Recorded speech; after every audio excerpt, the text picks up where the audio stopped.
Okay, so I thought today I would show you how to make a safety chain. And if you don't know what a safety chain is, it's when you have a bracelet, and I made this bracelet, and it has a little lobster claw clasp on it. And sometimes because we bump up against things, there's the bracelet, put together, just like that, it's been hooked. Sometimes these break, and when they do, a lot of times you'll lose the bracelet. It actually, you can lose it anywhere. And a safety chain, what that does is that keeps you from losing your bracelet.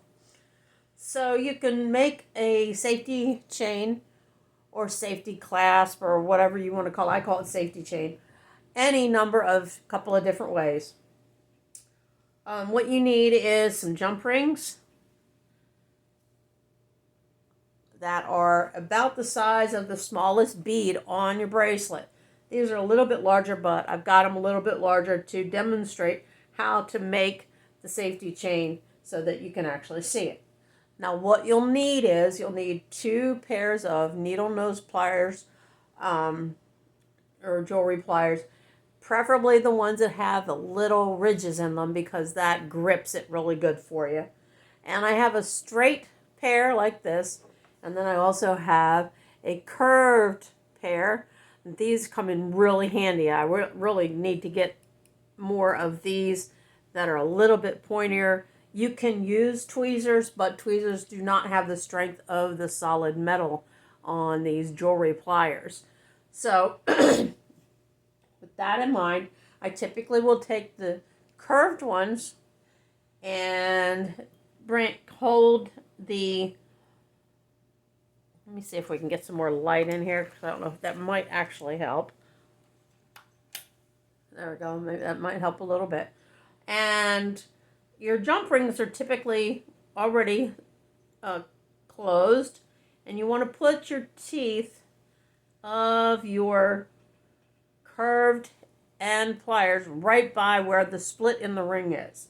And with your other side, on the other side of that, you're going to take the straight ones and you're going to hold the left, well, in your case, if you're right-handed, you would hold the right tight, and you just twist it one side away. So now, I don't know if you can see, but it has now got a big gap there in the jump ring. So I'm going to reposition it so that now I have that opening right where I need it. And then I'm going to take a closed jump ring, because I opened this one. I'm going to put a closed one right onto it. Whoops, and that always happens. That always seems to like pop on the floor. That's where having it should be magnetic. And I just put on the closed ring onto the open ring. Hopefully you can see that. Now the key to this is to close it back up the same way you opened it. One pair of pliers holding it good and tight, and the other one to twist it back. So if you twist to the right to open it, you're going to twist it to the left to close it. Now you want to line up your 2 edges of your jump ring to where they sit just flush. Okay? And I just knocked that one on the floor. And I don't know if it was I end up with more on the floor than anything sometimes. That's the problem with working with small items like that. So let me get, this is the one that has the gap in it. Stay there. Sometimes using a magnifying glass to do this is actually beneficial as well. So I keep my hands on the table here, and I'll show you after I get it. These tools that I use, I typically magnetize the end of them. And I'll sit them on a magnet overnight and get them good and magnetized. So excuse me. So if you can hold the one that has a gap opening in it with one of the pair of pliers and twist it back till they just meet tip to tip.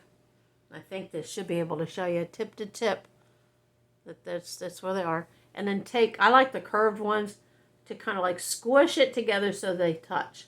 So what that does is that closes that gap. You don't have to worry about it actually coming apart. And let me do this way. I'm going to hold that one real tight. Hold it with one and then just squish them back together. So now I don't have a hole there, and I call it a closure, and close that one right up. Now, when you're making your own safety chain for it, you're going to want about 18 of these links and hook them together just like this. And now this is a one that I've made.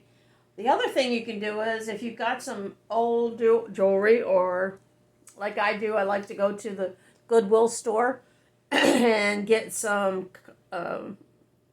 broken jewelry. Sometimes they'll have bags of broken jewelry and they'll have little chains in them. And so the 18 lengths should equal about 2 inches. And this is actually 2.5 inches. So here I have, let's say I connected 18 links together to get this. Well, this was already done for me. And then what I'm going to do is take the last one, the last link,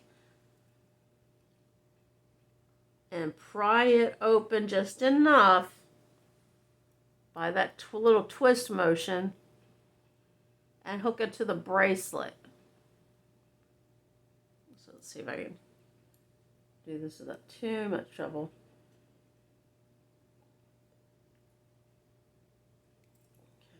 See if we got a gap in here. Gotta check and see if I have a gap. Gotta find out where the where the opening is. Where are you, my dear? Oh, well, I had cataract surgery, so now I've got to pull this big old light over here. Hopefully it won't be too bright. I've got this big old hot light, which really comes in handy for something like this, so that I can see where that spot is on that last link. It's either going to be at one end or the other.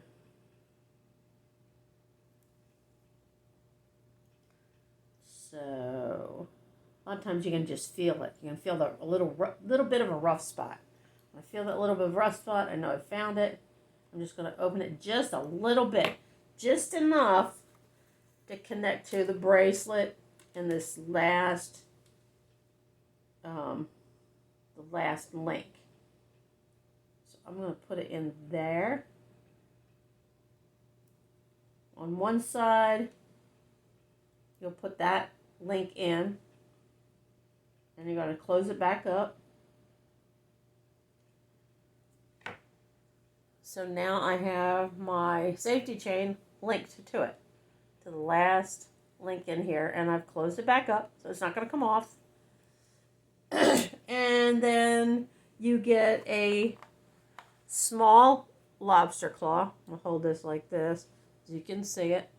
This is the small lobster claw. Oh, sorry about that light. But that's the lobster claw right there. And then what I'm going to do is take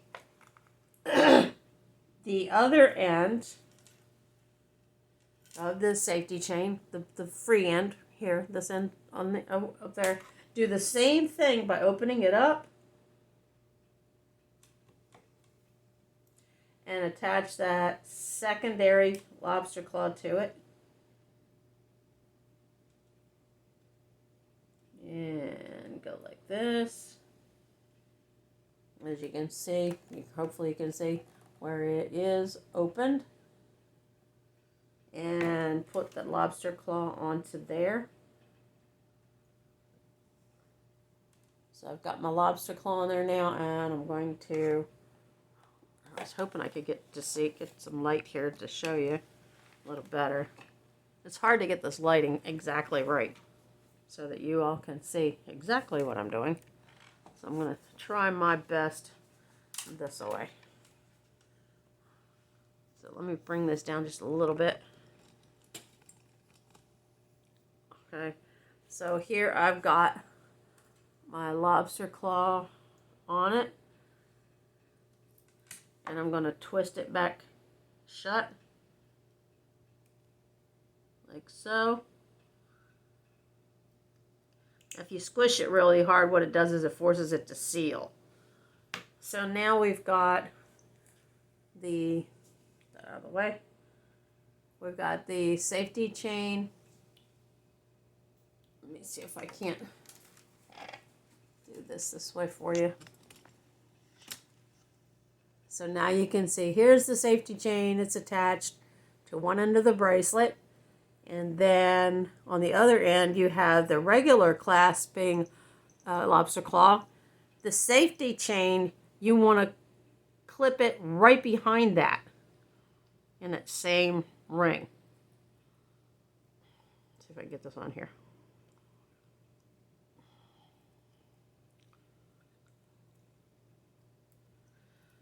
So there is the ring that connects to the lobster claw, and then there's a ring that connects to the bracelet. So your safety chain gets connected to that second ring. So then you can take your main clasp, lobster clasp, or whatever kind of clasp you use, and you connect it to the main ring on the other side of the bracelet, and it looks like this. So now you have your safety chain,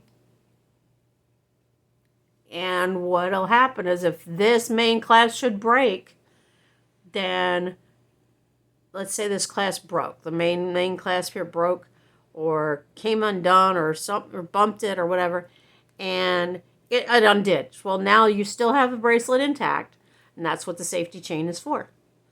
So this is how you attach a safety chain, how to make one. And it actually adds a little bit of decoration to the main part of the bracelet because you have this lovely little chain hanging from it. This is going to be under your wrist. Obviously, it's going to be like this on your hand. What if I get this on my hand? Yeah, I can. So it doesn't deter from the bracelet, and it gives you security to know that your safety chain is going to keep your bracelet from getting lost. Hope you've enjoyed this video, and come back for more jewelry tips and tricks, and we're going to do some turquoise jewelry next. Thank you for watching. Please share. Let me know what you think in the comments, and by all means, why not subscribe? And hope you have some fun making your own jewelry and your safety chains to keep your jewelry from being lost. Have a good day.